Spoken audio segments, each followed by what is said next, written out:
आधा पुल और खजाने का नक्शा।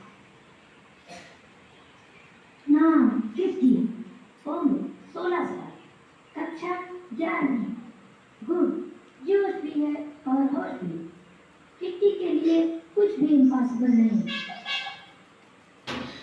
नाम अदरक, उम्र 15 साल, कक्षा 7वीं, गुण 1 नंबर का जुगाड़ू। अदरक के पास तरकीब की भरमार है। नाम तारा, उम्र 12 साल, कक्षा 7वीं, गुण जानकारी की चलती फिरती किताब। तारा कभी झूठ नहीं बोलती। तीनों बदलीपुर में रहते हैं। तीनों को जासूसी करने का बड़ा शौक है। बदलीपुर में कुछ भी होता है तो तीनों पहुंच जाते हैं केस को सुलझाने। इन तीनों ने मिलकर एक टीम बनाई है जिसका नाम है आधा पुल। एक दिन बदलीपुर में बहुत तेज तूफान आया। बादल गरजे, बिजली चमकी। ऐसे में कहीं से उड़ता हुआ एक कागज का टुकड़ा सीमा से टकराता है। ये तो किसी नक्शे जैसा लग रहा है, पर समझ नहीं आ रहा। किट्टी से जाकर पूछती हूँ। ये तो किसी खजाने का नक्शा लग रहा है। शायद मुझे पता है। मैंने एक बार एक किताब पढ़ी थी, बदलीपुर का इतिहास। उसमें लिखा था कि कई साल पहले कुछ डाकुओं ने एक सेठ को लूटा।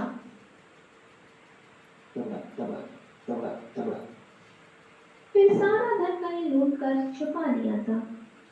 कहीं भूल न जाए इसलिए उसका एक नक्शा बना दिया था। हो सकता है ये वही हो। तारा, अब आएगा मजा। हम सब मिलकर खजाना ढूंढेंगे। पर मैं तुम्हारे साथ नहीं आ सकती। सीमा, क्या तुम्हें रोज भरे साहस वाले कामों में मजा नहीं आता? ऐसी बात नहीं है ना। मम्मी मना करती है घर से बाहर जाकर उछल कूद करने से। मम्मी कहती है लड़कियों को घर में ही रहना चाहिए। सिलाई, खाना बनाने जैसे काम ही करने चाहिए। सीमा, कितनी बार कहा है लड़कों की तरह बाहर चले मत जाया करो। लड़कियां घर में रहकर सिलाई सीखती हैं। खाना बनाना सीखो। मैं तो अपने बटन खुद लगाता हूँ और मैं तो लड़की नहीं हूँ। मैं तो लड़की होकर भी बाहर खेलती हूँ। सीमा, यह सब जेंडर स्टीरियोटाइप है। ये जेंडर स्टीरियोटाइप क्या होता है?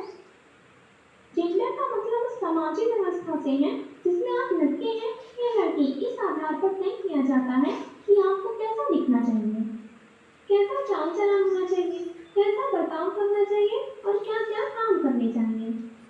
ये नियम लड़के और लड़कियों की शारीरिक क्षमता के अनुसार नहीं, बल्कि बरसों से चली आ रही रूढ़िवादी सोच के आधार पर बनाए जाते हैं। स्टीरियोटाइप का मतलब है समाज एक मानक तय करता है और फिर सबको उन्हीं मानकों पर चलने के लिए मजबूर करता है। जैसे सब लड़कियां घर की देखभाल करेंगी और लड़के पैसे कमाएंगे। लेकिन लड़के जो कर सकते हैं लड़कियां भी कर सकती है। तुम लड़कों की तरह दोनों पाँव से चल सकती हो। हाँ, चल सकती है। तू जब चल सकती हो तो दौड़ भी सकती हो। फिर भी लड़कियों को मना करते हैं बाहर दौड़ने से। यही सब जेंडर स्टीरियोटाइप है। सीमा सोच में पड़ जाती है। आप आराम को देखो, वही हाथ पाँव, वही दिल, वही दिमाग, फिर भी टोका टाकी। बात तो सही है, फिर मम्मी क्यों मना करती है? कहा ना, जेंडर स्टीरियोटाइप के कारण। जब तुम्हारी मम्मी छोटी थी तो उनको भी यही कहा गया होगा कि लड़की हो तो बस घर का काम करो, बाहर मत जाओ, मत खेलो। अब वही बातें वो तुमसे कह रही हैं। चलो जेंडर स्टीरियोटाइप तोड़ देते हैं। किट्टी, मैं समझ गई। अब हम मिलकर खजाना ढूंढेंगे। ये नक्शा तो जंगल वाले खंडहर की तरफ जब है। चारों जंगल में आगे की तरफ बढ़ते हैं। थोड़ी दूर चलने के बाद सामने एक गहरी खाई आती है। अब हम इस खाई को पार कैसे करेंगे? हमारे पास तो रस्सी भी नहीं है। मेरे पास एक तरकीब है। तरकीब? किट्टी, बताओ कैसे पार करेंगे? इन जड़ों से लटक कर याहू! एक एक कर चारों लटक कर खाई को पार कर लेते हैं। वाह, क्या तरकीबें हैं तुम्हारे पास। चलते चलते चारों खंडहर के पास पहुंचते हैं। खंडहर इतना डरावना था कि अदरक का पसीना छूटने लगा। नक्शे के अनुसार खजाना इसी खंडहर में है। मुझे डर लग रहा है, मैं अंदर नहीं जाऊंगा। तुम सब यही रुको, मैं अकेले जाकर ले आऊंगी। अंदर पत्थर भी हटाना पड़ सकता है। सीमा, तुम कर पाओगी?